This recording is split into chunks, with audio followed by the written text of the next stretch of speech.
Number 27, you mentioned, as you have before, that corruption and power-hungry citizens can't be a problem in the new system because there will be no point to that type of behavior, that without monetary gain there will be no reward and therefore no motivation for that behavior. But it made me wonder about all the corrupt people in the current system that are so incredibly wealthy that money no longer matters to them. Someone with billions of dollars has no real need for money, and yet they are still corrupt. They don't just drop out of the corruption and enjoy their life of plenty. They continue. Okay, I see your point. That's a very interesting point.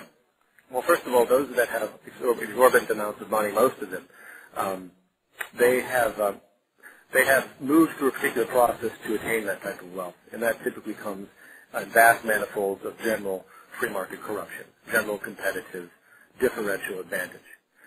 So once you go through that whole value system, that whole conditioning process, you know, why would you just change at that point?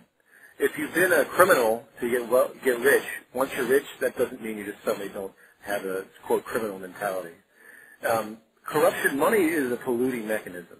Even if you inherit a lot of money, there's a high propensity, I think, for you to be very stingy and corrupt. For someone to even have $40 billion is inherently corrupt, because that's actually food being held and restricted from other people. They don't need that type of money. There's no basis for that type of necessity other than, you know, irrational exuberance and this nonsensical fantasy we have of assuming that, you know, there's just this infinite capacity of everything, and that's basically the drive that most people seem to have when they think about the free market. They think, well, one day I might be able to have $40 billion. Sadly, it doesn't work that way. It's impossible, in fact, for it to work that way. But I'm off the point here.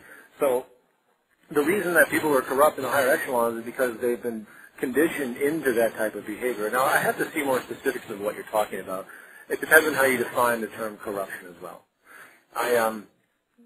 It's not that when people have everything, suddenly they become non-corrupt. That's a little bit different because the value system is still implemented in society, and they still mirror society with their value system. Somebody born into a society, a different society, that isn't based on extremity, isn't based on wealth as a status symbol, is based upon people getting the resources that they need to live, and they live in a way that isn't materialistic in the sense that we see today, because materialism compounds our way of life. Our values have been highly altered to be as materialistic as possible. Why? Because that's how you keep the economy going.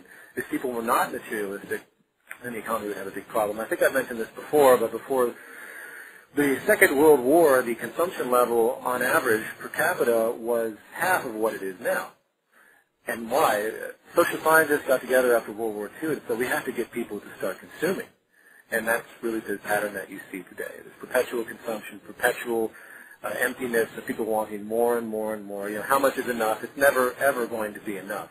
And that's the neuroses. So even with somebody with $40 billion is very likely going to still have that frame of mind. Why is it that people with lots of money tend to be miserly and they don't give hardly anything? You know, people commend a lot of rich people out there. They see dollar signs of donations to different charities. You know, somebody will donate, $1 million, $2 million, even maybe $50 million to something. But if you put it in perspective to their net worth, it's just change. So the relative aspect needs to be taken into account when you value someone's contribution, a wealthy individual's contribution to society. Anyway, I'm on a series of tangents there. But the point being is that the system will compound this type of element regardless of how much money you have. Instead, you want a value system not based on materialistic self-interest. You want a value system based on functional utility and necessity. And again, if there's not a there are many forms of corruption, but monetary corruption is the most pertinent. So just taking that into account, it should suffice to see that removal of the monetary system, to remove that reinforcement for such mechanisms, is the most progressive step that we could take.